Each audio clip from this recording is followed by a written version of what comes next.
On September 3rd, China hosted its 80th anniversary Victory Day parade to celebrate victory over Japan in World War II. During the parade, China showcased a host of weapons and advanced military capabilities. During the parade, a variety of world leaders were also in attendance, including, obviously, China's leader Xi Jinping, Russian President Vladimir Putin, North Korean leader Kim Jong-un, and Iranian President Masoud Pezeshkian. The parade took place after China hosted an important summit of the Shanghai Cooperation Organization. And together, the two events offer a unique look into China's growing power and its efforts to reshape the international order. I'm Heather Williams, Director of the Project on Nuclear Issues at CSIS, and I am joined by my colleague Brian Hart, who is Deputy Director and Fellow of the China Power Project. And we're going to be talking through a lot of the capabilities that we saw at the parade, nuclear and conventional. But Brian, let's get started by talking about the conventional side. What does the parade tell us about China's military power? What were some of the conventional weapon systems that you saw that jumped out at you? Yeah, well, first some context. This was a very big week for China. This was a big parade for Xi Jinping and a big victory for him, I think, politically. This was the first big military parade China's been able to do in several years. The last one was in 2019. And then the one before that really was a decade ago when China last celebrated the anniversary of the end of World War II. And since then, China's military capabilities have grown significantly, and that's what China was really here to showcase. So, this graph of defense spending shows just how much China's spending has grown over time. How much China actually spends is widely debated. They say they spent this year about $247 billion. This outside estimate puts the figure at about $318 billion. And that's about 60% growth since 2015, since the last parade that they did for this anniversary. So it's a lot of growth, and that's really what they came here to show off. They showed off a lot of conventional capabilities, things like new hypersonic missiles, new HIMARS-like systems, artillery rocket systems. They showed off, a lot of capabilities, and there's a long list that I think we could show. One of the ones that I think that stood out to me was drones, both drones in the air, on the surface for the Navy, but also under the sea. So this one is one of the examples of the new subsea unmanned drones that they've been developing. PLA trackers have been watching this for the last couple of years, so we knew that this was coming, but this is the first time that this has been publicly revealed. This and other undersea drones can do things like covertly lay mines.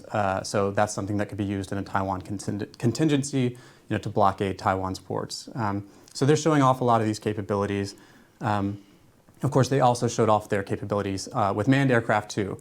And that's something, showing off things like the J-20 aircraft, their new J-35 aircraft, which is capable of taking off from their aircraft carriers.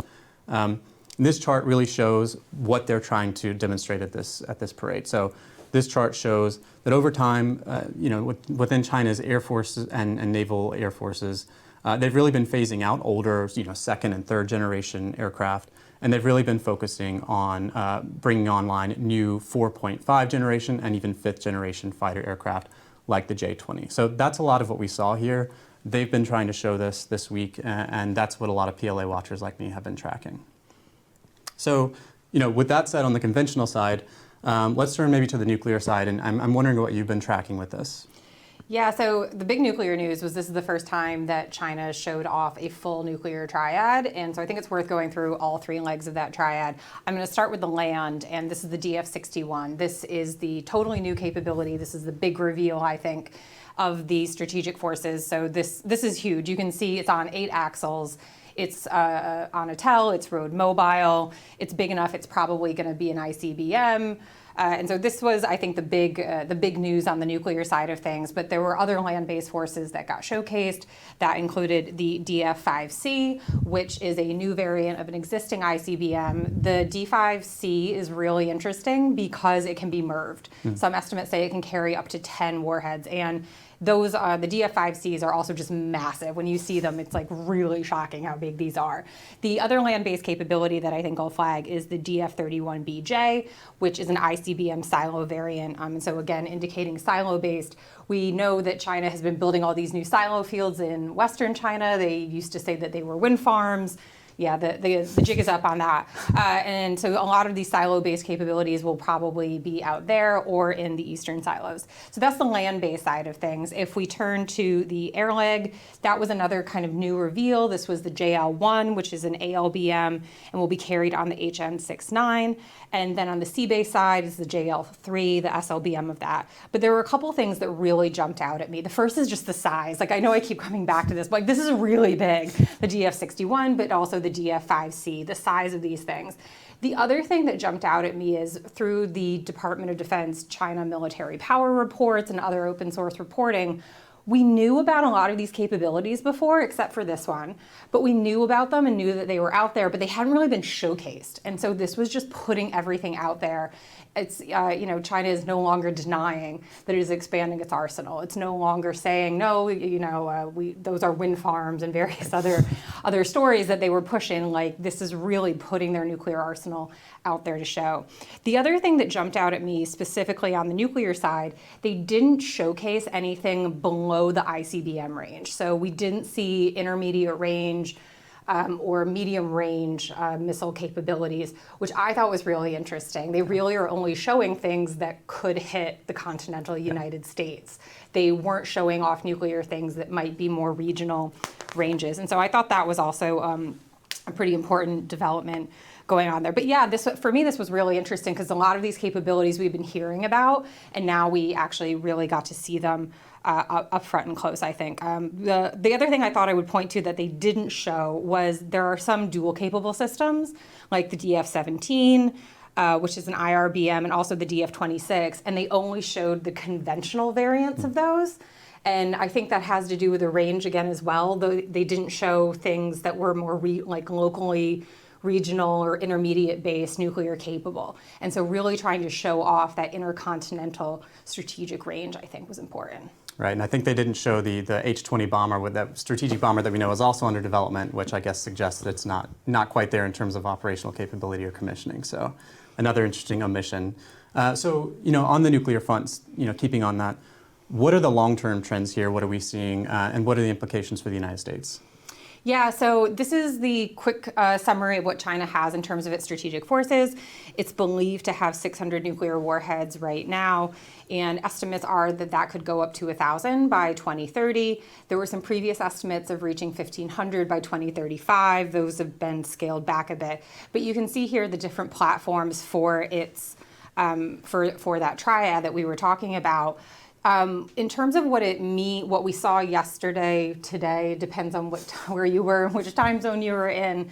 One thing that jumped out at me, it's a lot of platforms.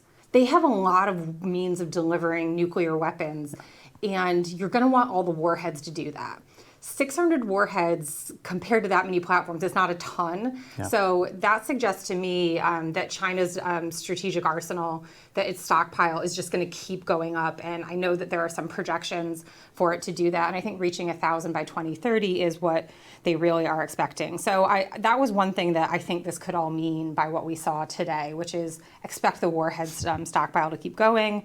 DoD believes that China will use its fast breeder reactors to produce more fissile material to get those weapons.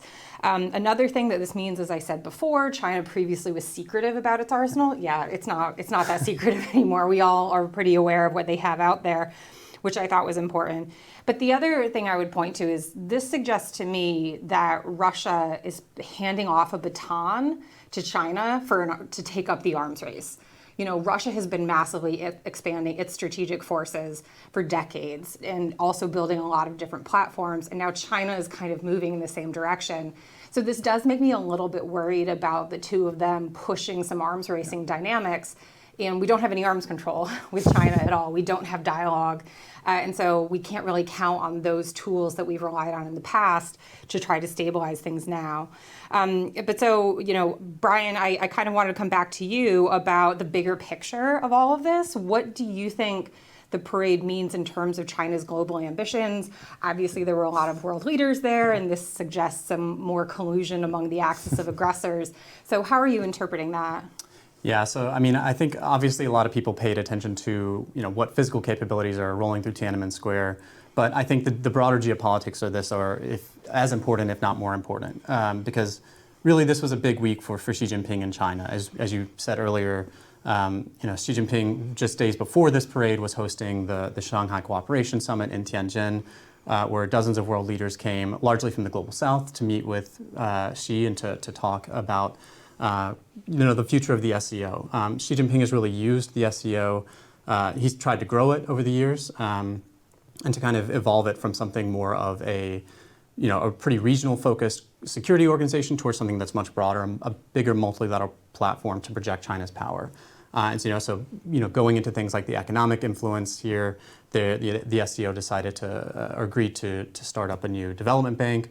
Xi Jinping also used the SCO to promote a new global governance initiative that he's going to be pushing going forward. So he used the SCO as kind of the precursor to this, to gin up support. And most of the leaders that were at the SCO summit stuck around for the parade, and then that included Putin, that included Iran's leaders, that also included the addition of Kim Jong-un here, who joined for the parade specifically. So I think the significance of that is, Washington, since the war in Ukraine especially, has been really watching what many have started to call the axis of aggressors, the axis of upheaval, whatever you want to call it. But this is the grouping of Iran, Russia, North Korea, and China.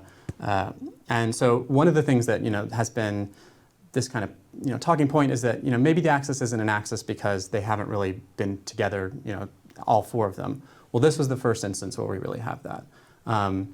You have leaders of all four countries together in one place. Now, they didn't hold a big multilateral summit, just the four of them, and they didn't do these trilateral engagements, but they were all meeting bilaterally, and this was a really important symbolic moment for what Washington sees as this axis. And so I think from that perspective, this was a really kind of pivotal moment, I think, geopolitically. I think it was, again, a big week for Xi Jinping. He got to make China look like a leader, both within multilateral forums, but then he got to invite all these people to Tiananmen Square to really show off the PLA's growing power. So a big propaganda win for him at home and potentially abroad as he tries to enhance China's influence, especially in the global south. So, yeah. How deep do you think the alliance goes? Like, is this an actual alliance in the way that we think of the U.S. and its European and Indo-Pacific allies, or was what we saw yesterday mainly just kind of superficial and symbolic? I think it is symbolic, but I think it's also, we're seeing more material evidence of this grouping working together in new ways. This isn't the kind of alliance that we see across the United States with NATO and things like that. But there is, again, growing cooperation. You have North Korea now supporting Russia directly in its war in Ukraine. And you also have China, who has been indirectly supporting China through huge diplomatic and economic support and dual-use goods to help sustain that war in Ukraine. So we're tracking this. It's something that CSIS is paying a lot of close attention to. And I think, again, this is a pretty notable inflection point when it comes to the axis. Great. I think that's the perfect point to end on. Thanks for joining me for this conversation, Brian. Thank you all for joining as well. And thank you in particular for joining for a pretty cutting edge conversation on something that literally just happened a few hours ago for China's military parade. And please come back and join us for more conversations, not just about China's military capabilities, but for other current events. Thank you.